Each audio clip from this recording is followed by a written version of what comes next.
Let me ask you, you've already done this in an interview with Vice, but for President Trump's speech, do you think anyone would have marched on the Capitol and tried to overrun the Capitol without the president's remarks? I know you've answered this question several times, but I'd like you to answer it for the committee. I think I'd like to modify my original assessment. Why am I not surprised about that?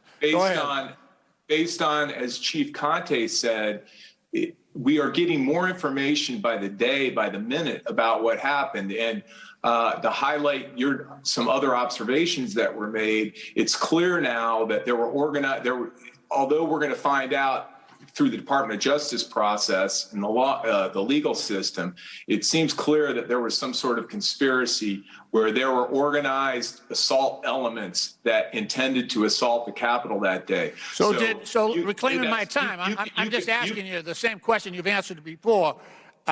Did the president's remarks incite members to march on the people in the crowd to march on the Capitol, or did they not?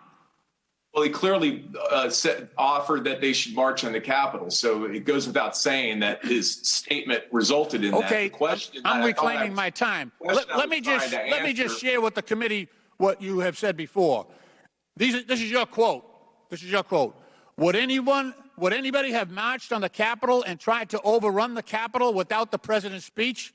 I think it's pretty much definitive that would not have happened. I think now I would say that was not a unitary factor at all. What's that?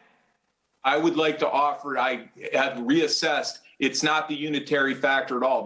It seems clear there was an organized conspiracy with assault elements in place. In your written testimony for today, reclaiming my time again, for your written testimony for today, this morning, you stated the following about the president's quote: "I personally believe his comments encouraged the protesters that day."